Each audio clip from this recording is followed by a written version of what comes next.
రెండవైన మా ప్రియ పరలోకపు తండ్రి, మీకు మీ ప్రియ కుమారుడు మా రక్షకుడు అయిన యేసుక్రీస్తు నామములో స్తుతులు స్తోత్రం చెల్లిస్తున్నాం.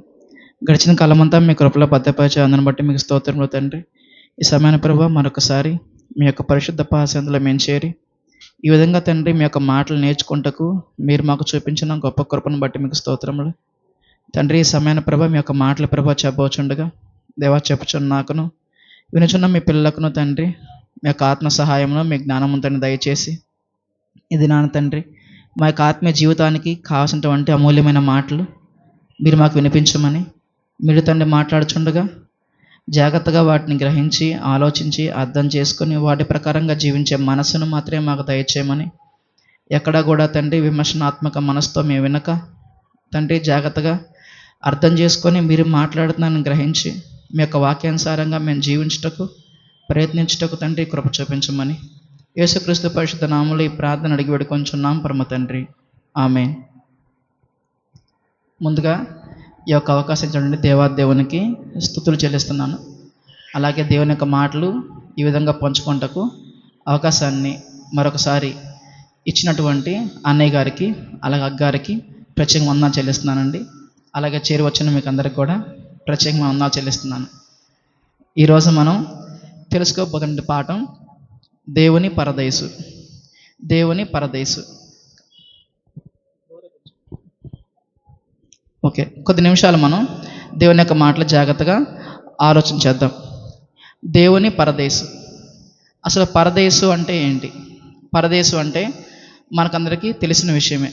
పరదేశు అనగా భూమి మీద బతికినటువంటి మనుషుల్లో ఎవరైతే దేవుని యొక్క వాక్యానుసారంగా జీవించి దేవునికి ఇష్టలుగా జీవించి నీతిమంతులుగా పిలువబడినటువంటి వారు, నీతిమంతులుగా పేరు పొందినటువంటి వారు చనిపోయిన తర్వాత పాతాళంలో ఉన్నటువంటి పరదేశుకు వెళ్తారనమాట. పాతాళంలో 3 ప్లేసులు ఉన్నాయి. ఒకటి పరదేశు, ఇంకొకటి నరకం, మూడోది ఆ రెండింటి మధ్య ఉన్నటువంటి మహా అగాధం అనమాట. అయితే ఈ పరదేశుకి ఎవరు వెళ్తారయ్యా అంటే ఎవరైతే దేవునికి ఇష్టలుగా భూమి మీద జీవిస్తారో, దేవుని యొక్క వాక్య ప్రకారంగా జీవిస్తూ దేవుని యొక్క పనుల్లో ఉండి మరణిస్తారో వాళ్ళు నీతిమంతులుగా పిలువబడి పరదేశుకి వెళ్ళిపోతారు. అయితే దేవుని పరదేశు, దేవుని పరదేశు అంటే అర్థం ఏంటంటే దేవుడు ఉండే పరదేశు అనమాట. అంటే దేవునికి పరదేశులా ఉండాలి. ఇప్పుడు పరదేశు అంటే నీతిమంతులు వెళ్ళే ప్లేస్ అని మనం తెలుసుకున్నాం. ఇంతకీ పరదేశులో ఏముంటుంది, పరదేశులో ఏముంటుంది అని మనం చూస్తే లోకాసు వార్త 16:19 ఆ సందర్భం మనకు తెలిసిందే. అక్కడ ఏమంటారంటే అబ్రహాం గారు లాజరు దేవుని నిమిత్తం కష్టపడ్డాడు కనుక అతను ఇప్పుడు నెమ్మది పొందే స్థలంలో ఉన్నాడు అని చెప్తారు. అలాగే ధనవంతుడేమో భూమి మీద తనకిష్టమైనట్టుగా తను జీవించాడు కనుక వేదనకరమైనటువంటి స్థలంలో ఉన్నాడు అని చెప్పి యాతన పడుతున్నాడని మనం చూస్తామన్నమాట. అంటే నీతిమంతులు ఉన్నటువంటి ప్లేస్ ఏంటి అంటే అది నెమ్మది పొందే స్థలం. ఓకేనా. ఇంకా మనం చూస్తే యెషయా గ్రంథము 57వ అధ్యాయము 1-2 వచనాలు చూస్తే యెషయా గ్రంథము 57వ అధ్యాయము 1-2 వచనాల్లో మనకేం కనబడుతుందంటే భూమి మీద ఎవరైతే దేవుని కొరకు బ్రతికి మరణిస్తారో ఆ నీతిమంతులు అందరూ కూడా విశ్రాంతిలోనికి వెళ్తున్నారు అని మనకు కనబడుతుంది. అక్కడ ఎవరైతే దేవుని కొరకు బ్రతికి నీతిమంతులుగా ఉన్నారో వారందరూ కూడా మరణించాక ఎక్కడికి వెళ్తారంట? విశ్రాంతిలోకి వెళ్తున్నారు. ఇంతకు మనం ఏం తెలుసుకున్నాం? నీతిమంతులు వెళ్ళే ప్లేస్ పరదేశు అని మనం తెలుసుకున్నాం. అదే వచనం గురించి మళ్ళీ ఇక్కడ చెబుతూ ఉన్నారంటే నీతిమంతులు విశ్రాంతిలోనికి వెళ్తున్నారు అని చెబుతున్నారు. అంటే పరదేశు అంటే విశ్రాంతి పొందే స్థలం అనమాట. ఎవరైతే దేవుని కొరకు బతుకుతారో వాళ్ళందరూ కూడా విశ్రాంతి పొందే స్థలం పరదేశు అని మనకి అర్థమవుతుంది.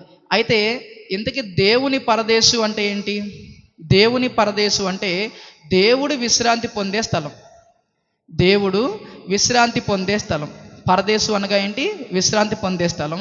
మరి దేవుని పరదేశు అంటే దేవుడు విశ్రాంతి పొందే స్థలం. మరి ఇప్పుడు దేవుడు ఇప్పుడు ఎక్కడున్నారు అంటే దేవుడు పరలోకం ఉన్నారు మనం చదువుతూ ఉంటాం. అయితే పరలోకం ఉన్నటువంటి దేవుడు విశ్రాంతిగా ఉన్నాడా లేదా? దేవుడు పరలోకం ఉన్నాడు కదా, ఆయన విశ్రాంతిగా ఉన్నారా లేదా? ఆయన సంతోషంగా ఉన్నాడా లేదా అని మనం తెలియాలంటే రోమాపత్రిక 10వ అధ్యాయము 21వ వచనం. రోమాపత్రిక 10వ అధ్యాయము 21వ వచనం. అక్కడ మనం చూస్తే రోమాపత్రిక 10వ అధ్యాయము 21వ వచనంలో దేవుడు ఏం చెబుతున్నారంటే, నన్ను వెదకని వారికి నేను దొరికితిని, నన్ను విచారింపని వారికి ప్రత్యక్షమైతినని చెప్పుచున్నాడు. ఇశ్రాయేలు విషయమైతే అవిధేయులై ఎదురాడు ప్రజలకు నేను దినమంతి నా చేతులు చాచితిని అని చెబుతున్నాడు. ఇక్కడ దేవుడు బాధపడుతూ ఈ మాటలు చెబుతున్నట్టుగా మనకు కనబడుతుంది. ఏమండి, పరలోకంలో దేవుడు ఉన్నాడు, భూలోకంలో మనుషులు ఉన్నారు, తర్వాత మూడో లోకం పాతాళం, పాతాళంలో నీతిమంతులు అనీతిమంతులు వేరు వేరు స్థలాల్లో ఉన్నారు. మరి పరలోకంలో ఉండే దేవుడు ఆయన పరలోకంలో ఉంటూ ఆయన విశ్రాంతిగా ఉన్నాడా అంటే, భూమి మీద తన కొరకు జీవించకుండా దేవునికి ఆయాసకరంగా సాతాను యొక్క వలలో పడి జీవిస్తూ ఉన్నటువంటి వారి కొరకు ఎప్పుడు కూడా ఆలోచిస్తూ ఆయన దినమంతా కూడా బాధపడుతూ నా వైపు తిరగండి అని చెప్పి ఆయన చేతులు చాచి అడుగుతున్నట్టుగా మనకు కనబడుతుంది. అంటే పరలోకంలో ఉన్నటువంటి దేవుడు కూడా విశ్రాంతిగా లేడు అనమాట. మరి ఆయన ఏం చేశారు అంటే, అక్కడైతే ఆ పరలోకానికి విశ్రాంతి లేదు, కానీ ఆయన విశ్రాంతి పొందుట కొరకు ఒక స్థలాన్ని ఆయన ఏర్పరచుకున్నట్టుగా మనకు కనబడుతుంది. ఓకేనా, దేవుని పరదేశం అంటే దేవుడు విశ్రాంతి ఉండే స్థలం, అది పరలోకం కాదని మనకు అర్థమైంది. కొన్ని నీతిమంతులు ఉన్నటువంటి పరదేశం ఏమన్నా దేవుడు అక్కడ ఉన్నారా అంటే, అక్కడ నీతిమంతులు మాత్రమే ఉంటారు, దేవుడు అక్కడ ఉండరు. యేసుక్రీస్తు వారు కూడా భూమి మీద జీవించిన తర్వాత మరణించి ఆయన 3 రోజులు అక్కడ ఉండి తిరిగి మళ్ళీ పైకి వచ్చడం మనం చూస్తూ ఉంటాం అన్నమాట. మరి ఇంతకీ దేవుని యొక్క పరదేశం అంటే ఏంటి అని మనకు తెలియాలంటే, అసలు ఈ మాట బైబిల్లో ఎక్కడ కనబడుతుందో మనం చూసామనుకోండి. ప్రకటన గ్రంథం 2వ అధ్యాయం 7వ వచనం. ప్రకటన గ్రంథము 2వ అధ్యాయము 7వ వచనం. అక్కడ మనం చూస్తే అక్కడ ఏం కనబడుతుంది? 2వ అధ్యాయము 7వ వచనంలో, చెవిగలవాడు ఆత్మ సంగములతో చెప్పుచున్న మాట వినుగాక, జయించువానికి దేవుని పరదేశంలో ఉన్న జీవ వృక్ష ఫలములు భుజింపనిత్తును. చెవిగలవాడు ఆత్మ సంగములతో చెప్పిన మాట వినుగాక, జయించువానికి దేవుని పరదేశంలో ఉన్న జీవవృక్ష ఫలములు భుజింపనిత్తును. అంటే దేవుని పరదేశంలో జీవవృక్ష ఫలములు ఉన్నాయంట, అవి వాళ్ళకి నేను భుజింపనిస్తాను అని దేవుడు చెబుతున్నాడు. ఏమండి, దేవుని పరదేశంలో జీవవృక్ష ఫలాలు ఉన్నాయని మనకు అర్థమవుతుంది. ఇంతకీ జీవవృక్షం అనే మాట మనం ఎప్పుడైనా విన్నామా? ఇంతకుముందు ఎక్కడ మన బైబిల్లో చూసామా అని అంటే, ఆది కాండంలోనే మనకు కనబడుతుంది అనమాట. మంచి చెడులు తెలివినిచ్చే వృక్ష ఫలములు, అలాగే జీవవృక్షమును దేవుడు ఏదైనా తోటలో వేసినట్టుగా మనం అక్కడ చూస్తాం. అయితే ఇప్పుడు ఆ ఏదైనా తోట దేవుని యొక్క పరదేశ అని అంటే, ఇప్పుడు ఆ తోట లేదు, అక్కడ ఆ తోట లేదు, ఆ చెట్టు మనకు కనపడదు. కాబట్టి ఆ ఏదైనా తోటని దేవుని పరదేశంగా మనం అనుకోవటానికి అవకాశం లేదన్నమాట. మరింతకి దేవుని పరదేశం ఏంటి అని మనం చూస్తే, అక్కడ జీవవృక్షం ఉంటుంది, దాని యొక్క ఫలాలు ఉంటాయి అని మనకు అర్థమైంది కదా. సో ఇంతకీ ఈ జీవవృక్షం అనే దాని గురించి మరలా ఎక్కడైనా దేవుడు చెప్పాడా అని మనం చూస్తే ఒక మాట మనం బైబిల్లో చూద్దాం. ఈ జీవవృక్షాన్ని గురించి దేవుడు ఇంకొకసారి ఎక్కడ మనకు రాయిస్తున్నారంటే, అదే ప్రకటన గ్రంథం 22వ అధ్యాయము 1-3 వచనాలు. ప్రకటన గ్రంథము 22వ అధ్యాయము 1-3 వచనాలు మనం చూసినట్లయితే, మరియు స్ఫటికము వలె మెరయునట్టి జీవజలముల నది దేవుని యొక్కయు గొర్రెపిల్ల యొక్కయు సింహాసనం వద్ద నుండి ఆ పట్టణపు రాజవీధి మధ్యను ప్రవహించుట ఆ దూత నాకు చూపెను. ఆ నది యొక్క ఈవలను ఆవలను జీవవృక్షం ఉండెను. ఇక్కడ ఏం కనబడుతుందండి? ఒక పట్టణం ఉందంట. ఆ పట్టణం యొక్క రాజవీధిలో ఒక నది ప్రవహిస్తూ ఉందంట. ఆ నదికి ఇటుపక్క అటుపక్క జీవవృక్షం ఉన్నట్టుగా మనకు కనబడుతుంది. ఎందుకు ఏంటి ఆ పట్టణం ఏంటో మనకు తెలిస్తే అప్పుడు అక్కడ జీవవృక్షం ఉందని మనకు అర్థమవుతుంది. ఎందుకు ఏంటి ఆ పట్టణం అని మనం చూసామనుకోండి, అదే ప్రకటన గ్రంథము 21వ అధ్యాయము 1-2 వచనాలు. ప్రకటన గ్రంథం 21వ అధ్యాయం 1-2 వచనాలు మనం చూస్తే, అంతటా నేను క్రొత్త ఆకాశమును క్రొత్త భూమిని చూచితిని, మొదటి ఆకాశమును మొదటి భూమి గతించిపోయిను, సముద్రము ఇక లేదు. మరియు నేను నూతనమైన యెరూషలేము అను పరిశుద్ధ పట్టణము తన భర్త కొరకు అలంకరింపబడిన పెళ్లి కుమార్తె వలె సిద్ధపడి పరలోకమందున్న దేవుని వద్ద నుండి దిగివచ్చుట చూచితిని. ఇంతకీ ఆ పట్టణం ఏమని చెబుతున్నారు అంటే, ఆ పట్టణమే సంఘము. పెండ్లి కుమారుని కొరకు సిద్ధపడినటువంటి ఆ సంఘాన్ని పట్టణంతో పోలుస్తున్నారు. మరి ఆ యొక్క పట్టణంలో నది ప్రవహిస్తుందని చెప్పారు కదా, ఆ నది ప్రవహిస్తుంది, నదికి ఆవల ఈవల జీవవృక్షం ఉందని చెప్పారు కదా.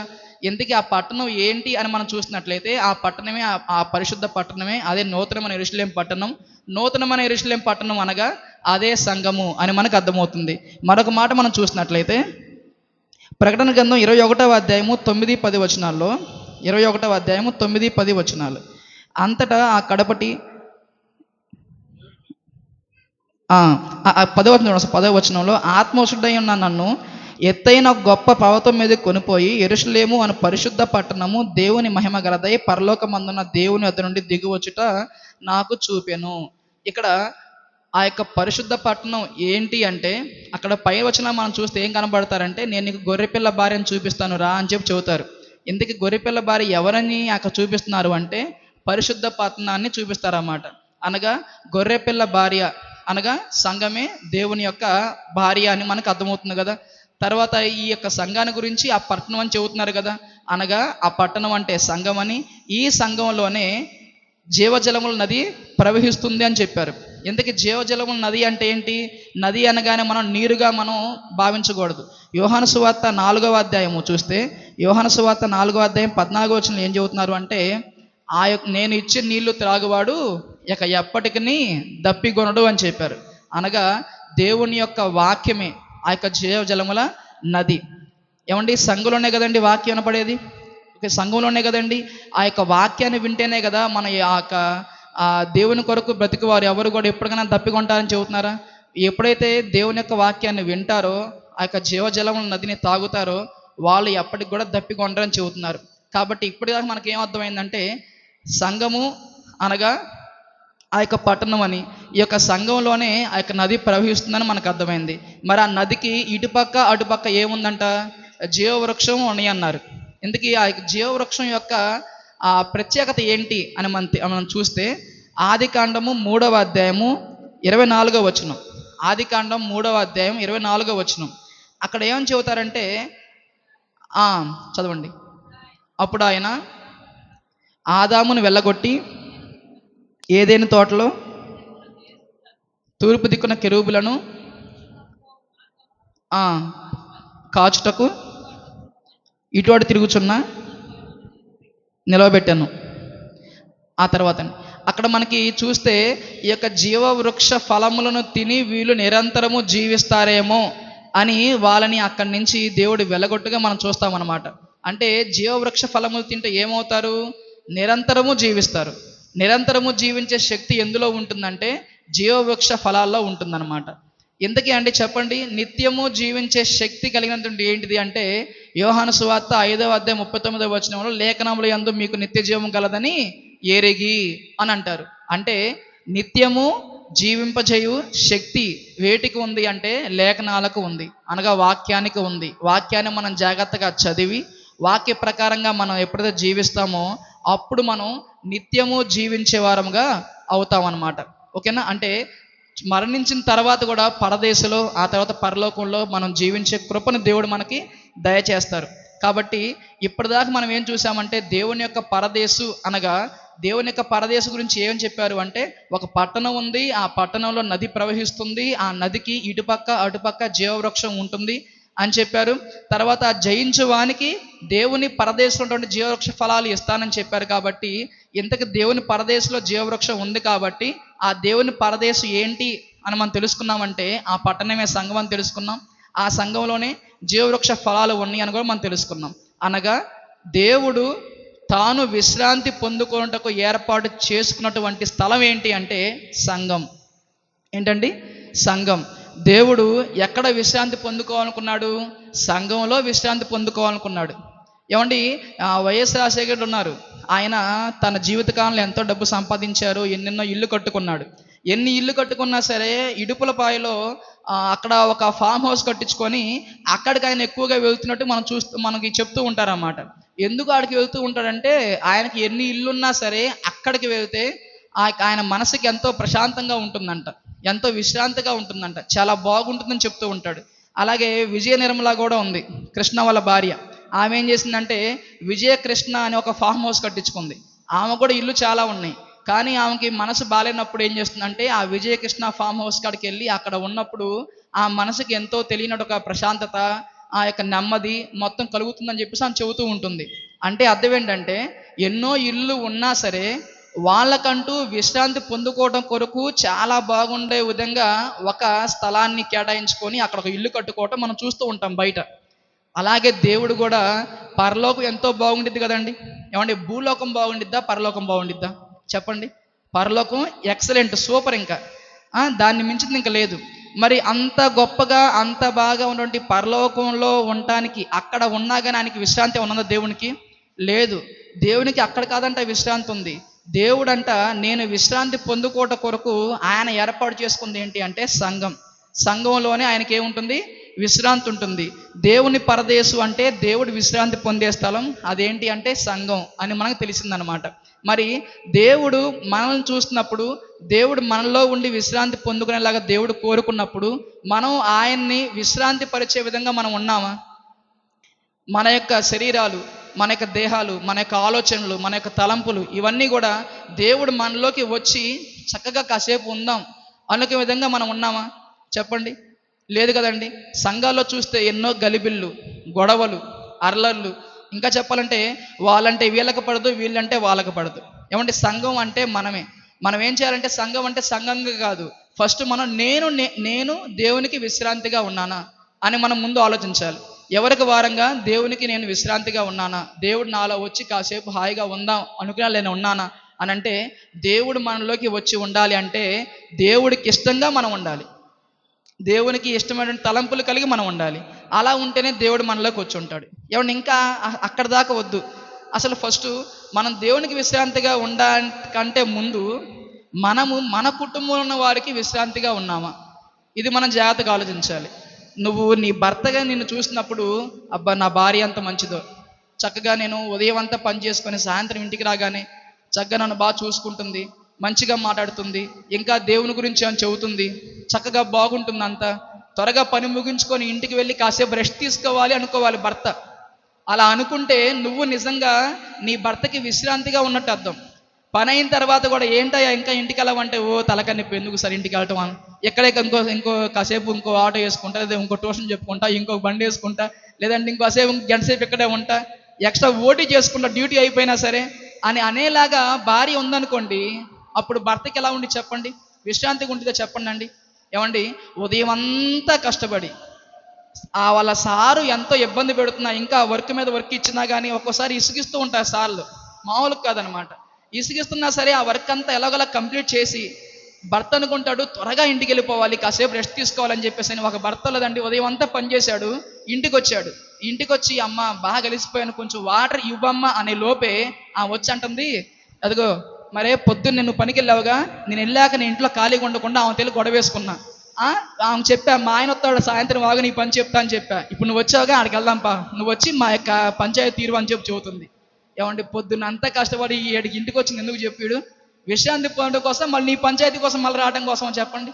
అంటే ఈ విధంగా భార్యలు ఉంటే ఏ భర్త కన్నా సంతోషంగా ఉండిద్దా? ఏమండి, ఉదయం పూట పనికి వెళ్ళి నీ కోసం, పిల్లల కోసం, కుటుంబం కోసం కష్టపడిన వాడు ఇంటికి వచ్చినప్పుడు విశ్రాంతి పొందుకోవాలి. మనం చూస్తూ ఉంటాం, లారీలు నడిపే వాళ్ళు ఏం చేస్తారు, వెళ్ళిపోతారు, ఒక 5 రోజులు 6 రోజులు వెళ్ళిపోయి ఒకరోజు తిరిగి వస్తారు. తిరిగి వచ్చిన తర్వాత వాళ్ళ భార్య ఏం చేస్తుందంటే కొంతమంది నీళ్లు పెడతారు, స్నానం చేస్తారు, కడుపున అన్నం పెడతారు, తినిన తర్వాత ఆయన వెళ్ళిపోయి పడుకుంటాడు. ఎందుకు పడుకుంటాడు అంటే ఆయన ఎక్కువ రెస్ట్ లేదు, తిరిగి అలిసిపోయాడని చెప్పేసి అని రెస్ట్ లేక పడుకుంటాడు. ఆ పడుకున్న ఆయన 4 గంటలు 5 గంటలు హాయి నిద్రపోతూ ఉంటాడు. అప్పుడు ఎవరన్నా వచ్చారనుకుని ఆయన కలుద్దామని చెప్పి వాళ్ళ ఆవిడ బయట నడిద్ది, ఏమండి మా ఆయన రెస్ట్ తీసుకుంటానండి, మీరు కాసేపు ఆగిరండి అని చెప్పిద్ది. ఎందుకు? పాపం వాడికి రెస్ట్ లేకుండా కష్టపడేవాడు, మరి వాడికి రెస్ట్ కావాలా వద్దా? ఏమంటే దేవుడే రెస్ట్ లేకుండా కష్టపడితే ఆయనే రెస్ట్ కోరుకున్నాడే, మరి ఉదయం అంతా కష్టపడిన నీ భర్త కూడా సాయంత్రం రాగానే రెస్ట్ కోరుకునే విధంగా నువ్వు ఉన్నావా? ఇంటికి రాగానే మెమ్మెలా అంది, మమ్మెలా అంది, వాళ్ళు ఎలా అన్నా వీళ్ళు ఎలా అన్నా, ఇదే గొడవ అండి. ఏమంటే భర్తకి ఇంటికి రాగానే అత్త గురించి కోడలు చెప్తా ఉండకూడదు, ఆవేంటి అలా చెప్పింది, ఏవేంటి ఇలా చెప్పింది అనకూడదు.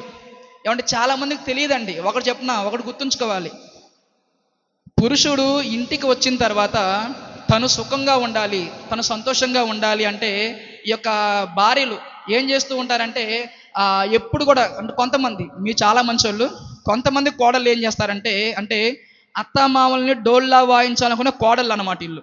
ఓకేనా. వాళ్ళు ఏం చేస్తారంటే ఏదో ఒకటి చెబుతూ ఉంటారు, వాళ్ళట్ట వీళ్ళట్ట అని చెబుతూ ఉంటారు. ఏమంటే బైబిల్లో ఒక మాట ఉంది తెలుసా?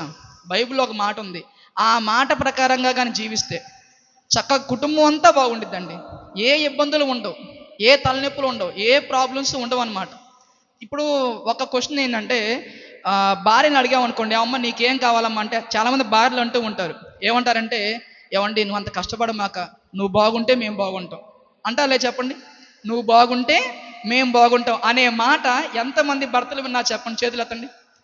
ఓ కష్టపడి వచ్చిన తర్వాత అమ్మ నేను ఎంత కష్టపడుతున్నాను చూసావా, నేను ఒక్కసారి అంటూ ఉంటారన్నమాట, నేనేం తినలేదు మా తినకుండా నీకు తీసుకొచ్చామా అని అంటే, ఈ భార్యలు అంటారు, ఏమండి మీరు తినేసి రండి అండి, మీరు తినరండి, మీరు బాగుంటే నేను బాగుండేది, నువ్వు బాగుంటే నేను బాగుంటావు, మన ఇద్దరు బాగుంటే పిల్లలు బాగుంటారు అని ఎంతోమంది అంటూ ఉంటారు అన్నమాట స్త్రీలు. మరి నువ్వు బాగుంటే నేను బాగుంటావు అనే స్త్రీలు ఒక మాట బైబిల్లో చూడాలి. నిజంగా భర్త ఎప్పుడు బాగుంటాడు? భర్త ఎప్పుడు బాగుంటాడు? ఒక మాట మనం చూద్దాం. ఎఫ్సి పత్రిక 6వ అధ్యాయం 3వ వచనం. ఎఫ్సి పత్రిక 6వ అధ్యాయం 3వ వచనం చదవండి ఒకసారి, అక్కడ ఏముందో.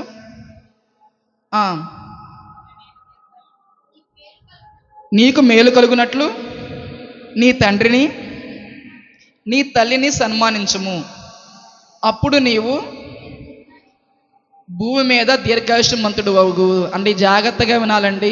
చెప్పా కదా, అత్త మామూలని డోల్లా వాయించే కోడళ్ళు కానీ, భర్తలని ఇస్త్రీలు చేసే స్త్రీలు కానీ, మనులు లేనటువంటి భార్య మనులు కానీ, అసలు మతి లేనే శ్రీమతులు కానీ, ఒక మాట జాగ్రత్త గమనించాలి. నీ అత్త మామ బాగుంటే నీ భర్త బాగుంటాడు, నువ్వు బాగుంటావు. అక్కడ ఏమని చూడండి, తల్లిదండ్రులను ఏం చేయమని చెప్పాడు? సన్మానించమన్నాడు. సన్మానించడం అంటే అర్థం ఏంటి? సన్మానించడం అర్థం ఏంటి? శాలువా వేసి కుర్చీ కప్పేసి నెత్తి మీద పూలు వేసేసి సన్మానించాలంటే సరిపోయిద్దా? కాదండి, సన్మానించడం అది కాదు. తల్లిదండ్రుల మాట వినాలి, తల్లిదండ్రులకి లోబడి ఉండాలి. ఇంకోటి చెప్పనా అండి, నీవేమన్నాడు అక్కడ? నీకు మేలు కలుగునట్లు. ఇంకా ఏమన్నాడు? నీవు దీర్ఘాయుష్మంతుడు అగునట్లు. కొంతమంది భార్యలు ఏం చేస్తూ ఉంటారంటే, ఆ అత్త మామూలతో అంటే పడదు కొంతమందికి. మరి పడనంటే ఉంటే వాళ్ళు ఇటు ఈ భర్తకు కూడా వాళ్ళని దూరం చేయటం కానీ, వాళ్ళతో మాట్లాడకుండా ఉండటం కానీ చేస్తూ ఉంటారు. అది ఎవరికి మేలు చెప్పండి? భర్తకు మేలా లేదా నీకు మేలా? నీ యొక్క తల్లిదండ్రులను నువ్వు ప్రేమించాలి, వాళ్ళని సన్మానించాలి, వాళ్ళ మాటల ప్రకారంగా జీవించాలి. పెళ్ళయిన తర్వాత అత్తమామలు ఎవరు? నీ తల్లిదండ్రులే. వాళ్ళు నీ తల్లిదండ్రులే. మరి వాళ్ళని నువ్వేం చేయాలి? సన్మానించాలి. ఇంకో విషయం చెప్పనా, ఎవరైతే భర్తలు వాళ్ళ అమ్మ నాన్నలను పట్టించుకోరో వాళ్ళ కోడలు ఏం చెప్పాలో తెలుసా? వాళ్ళ భార్యలు ఏం చెప్పాలో తెలుసా? అయ్యా, మీ తల్లిదండ్రులు నువ్వు సన్మానించకపోతే నీకు మేలు కలగదని బైబిల్ చెబుతుంది. నువ్వు దీర్ఘాయుష్మంతుడు కావో తెలుసా? ఏమంటే చాలామంది తల్లిదండ్రుల్ని పట్టించుకున్నటువంటి కుటుంబాలు నేను కొన్ని చూశానండి. వాళ్ళు ఏదో బాగుంటుంది అని చెప్పేసి అని దూరంగా వెళ్ళిపోయారు. ఇంకా సంపాదించుకొని బాగుపడదాం అనుకుంటున్నారు కానీ ఇంకా ఇంకా ఇంకా అప్పుల్లోకి వెళ్ళిపోయి కూరుకుపోతున్నారు కానీ మేలు అంటూ వాళ్ళకి జీవితాల్లో కనపట్టలేదు. ఎందుకు కనపడదు తెలుసా? నీ తల్లిని తండ్రిని సన్మానించు. ఎందుకు సన్మానించడం ఏంటి? వాళ్ళ మాటకు లోబడు, వాళ్ళని పట్టించుకో, వాళ్ళని ప్రేమగా చూసుకో, వాళ్ళకేం కావాలో చూసుకో. నువ్వు వాళ్ళని చూసుకుంటే చాలు నాయన, నీ జీవితం మొత్తం నీకు మేలే. కీడు మీద కీడు, అప్పు మీద అప్పు, ఇది పోతే అది పోతే ఇది. ఎందుకు వస్తుంది తెలుసా? ముందు నీ తల్లిదండ్రులు ఎలా ఉన్నారు? నీ తల్లిదండ్రులు బాగుంటే నువ్వు బాగుంటావు. ఇదండి విషయం.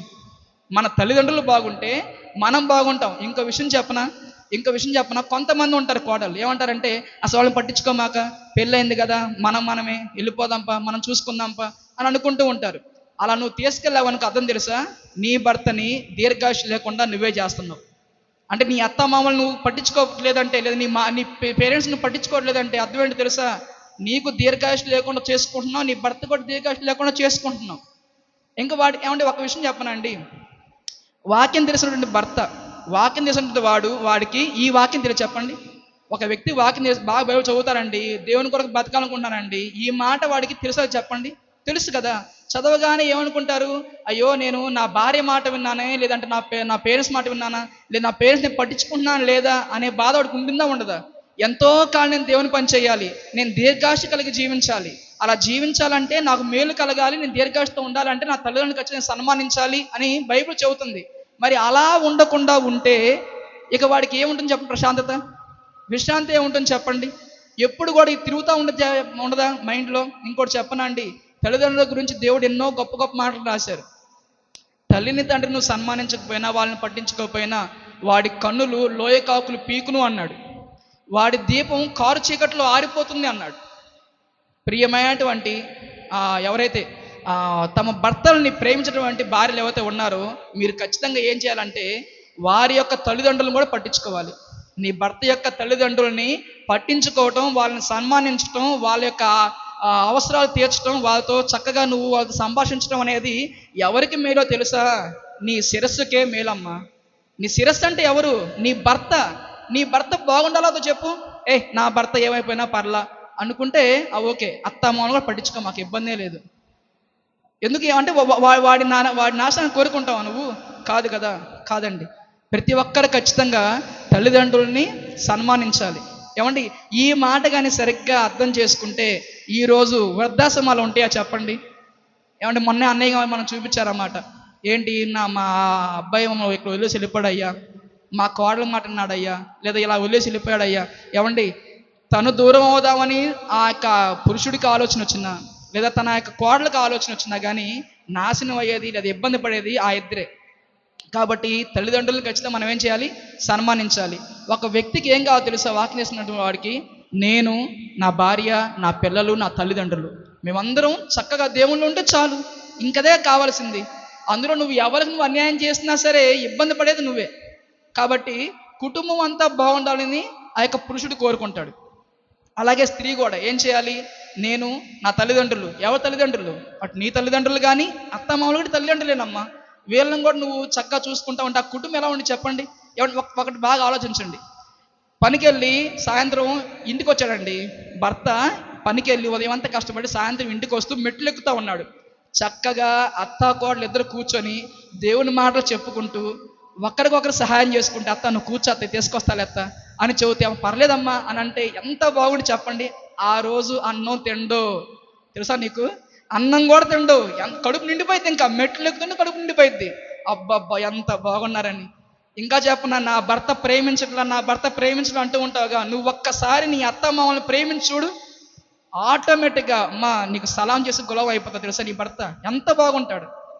ఏమంటే తల్లిదండ్రులని ప్రేమించే భార్య దొరికింది అనుకోండి, అత్తమామలను చూసే భార్య దొరికింది అనుకోండి, వాళ్ళని సన్మానిస్తూ ఉందనుకోండి, వీడికి మేలు తెలుసా? ఇతనికి మేలు, నీకు మేలు, కుటుంబానికే మేలు, దీర్ఘాయుష్మంతులు అయిపోతారు, ఎంతగానో బాగుంటారు. అప్పుడండి భర్త ప్రశాంతంగా ఉంటాడు. హాయిగా నిద్రపోతే ప్రశాంతత, లేదా హెల్తీ ఫుడ్ తింటే ప్రశాంతత, ఏ ప్రెజర్ లేకపోతే ప్రశాంతత అనుకుంటావు. నువ్వు పెట్టే ప్రెజర్కి అసలు ప్రెజర్ లేకుండా ఉండదు చెప్పు, నాకు అర్థం కాదు. అప్పుడు ఇంకేం తింటారు, లేదా ఏం హాయి నిద్రపోతారు? కళ్ళు మూసుకున్నాగా నిద్ర రాదండి.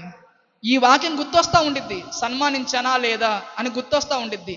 అన్నం తింటున్నా కానీ తింటున్నాం కాబట్టి తింటాడు అంతే. కాబట్టి కుటుంబం అంతా బాగుండాలి. భార్య, భర్త, పిల్లలు, వారి తల్లిదండ్రులు బాగుండాలి. ఇంకంతే.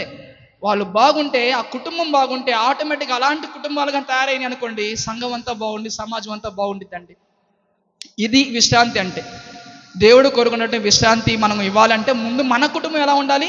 విశ్రాంతిగా ఉండాలి. ఏమన్నా అన్నారా? పడమ్మా, సహించు, శ్రమలు ఉంటాయి, సహిస్తే ఏమవుతాం? ధన్యులు అవుతాం కదా. ఎంతకాలం చెప్పనండి, ఇంకెంతకాలం ఉంటాం మనం? గట్టిగా ఉంటే 25 ఏళ్ళు 30 ఏళ్ళు ఉంటాం అంతే. తిప్పేస్తే 30 సంవత్సరాలు. మొన్నే నరేంద్రతో మా మీటింగ్కి వెళ్తున్నప్పుడు అన్నా అనమాట, నరేంద్ర ఇంకెంత నరేంద్ర 30 ఏళ్ళు అయిపోతాను నరేంద్ర, నన్ను చూడండి, నేను చూడను అన్నాను. అంటే నరేంద్ర అన్నాడు, అదేందన్నా 30 సంవత్సరాలు అంటే ఇంక 60 సంవత్సరాలు నువ్వు బతికేది, ఆగన్నా అన్నాడు. అదే నరేంద్ర నిజంగానే 60 అయిపోయింది మ్యాక్సిమం ఇంక అంతేలే అని అన్న ఊరక.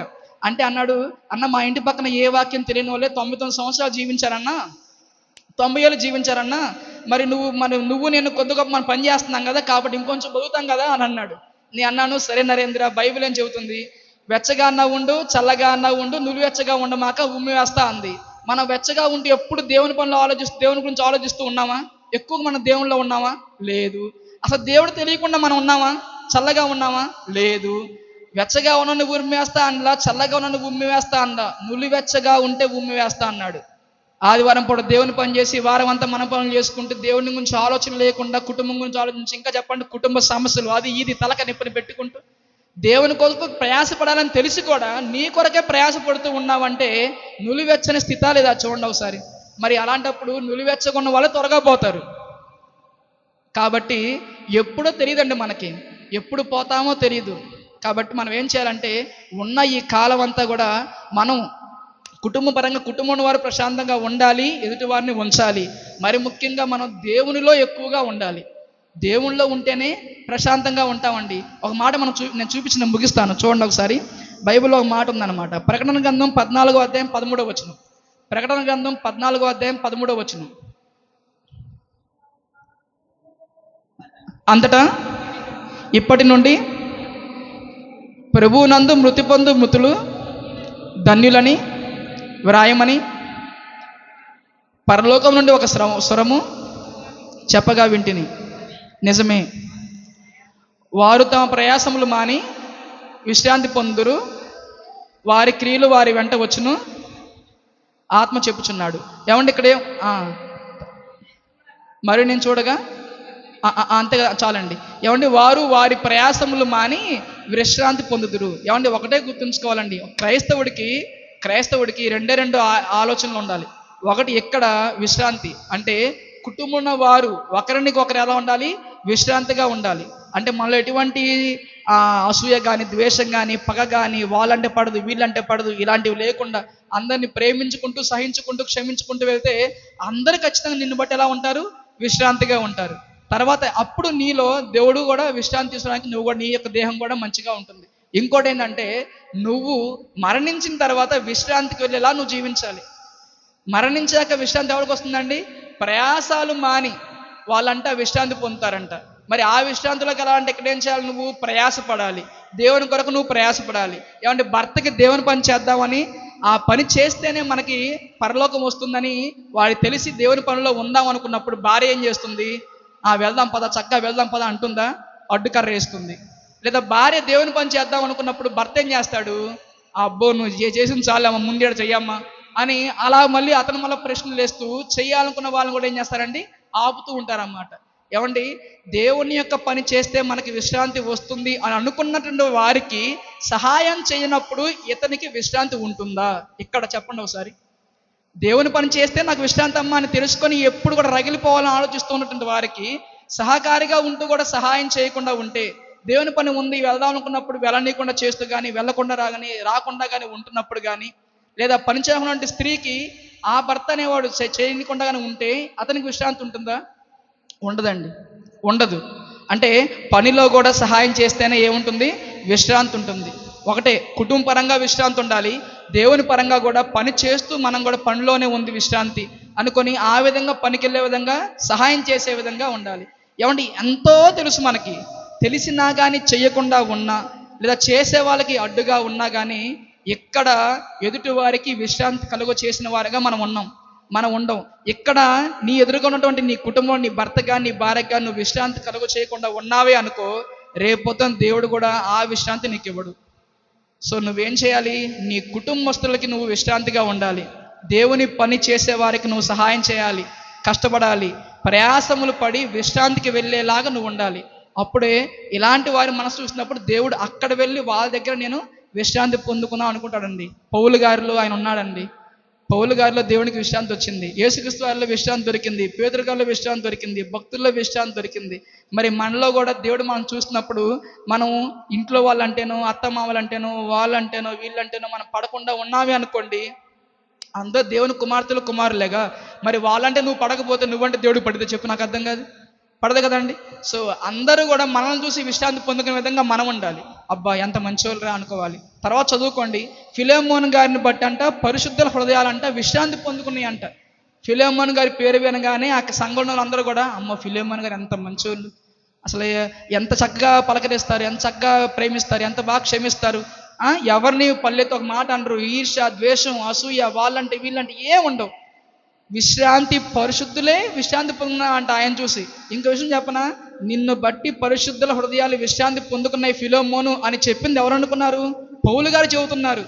అంటే ఒక గొప్ప సేవకుడే ఆ బిరుదు ఇస్తున్నారంటే, ఆ మాట చెబుతున్నారంటే ఇంకెంత బాగా జీవించాలో అర్థం చేసుకోండి. మనల్ని బట్టి మన సేవకులు విశ్రాంతి పొందుకోవాలి. ఆమె ఫోన్ చేసిందంటే సేవకులు అబ్బో తలకాయ నొప్పి, ఏదో ఒకటి చెప్పిద్ది, మా ఆయనట్ట మా అత్తట్ట మా ఎత్త చెబుతూ ఉండిద్ది. అసలు ఫోన్ ఎత్తకపోతే బాగుండు అనుకోలే సేవకు అనుకోకూడదండి. ఫోన్ చేయగానే అబ్బా ఎప్పుడెప్పుడు ఎవరితో మాట్లాడదామని చూస్తున్నానని చెప్పి ఫోన్ చేసిన మాట్లాడి ఎంతో చక్కగా హ్యాపీగా ఉండేలాగా ఉండాలి. సేవకుడు సంఘాన్ని కడదామని చూస్తున్నప్పుడు మొన్నే నాన్న ఒక మాట చెప్పారన్నమాట. వాక్యం చెబుతున్నప్పుడు ఒక ఆమె వచ్చి అన్నారంట, ఒకంత అన్నారంట, ఏమండి అందరూ బాగుండాలి అందులో నేను ఉండాలి అని ఒకరంటే, ఇంకో అన్నారంట, అమ్మ ఒకటి చెప్పనా, అందరూ బాగుండాలి అంటే అందులో నువ్వు ఉండకూడదమ్మా అని అంట. మరి మరి ఇంక అర్థం చేసుకోండి, మరి అలాంటి యొక్క మనసున్న వాళ్ళు వల్ల అందరికీ విశ్రాంతి ఉండిద్దా?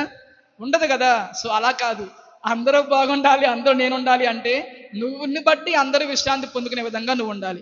అలా ఉన్నప్పుడే నీలో దేవుడు వచ్చి విశ్రాంతి పొందుకుంటాడు, నువ్వు దేవునికి పరదేశంలా ఉంటావు.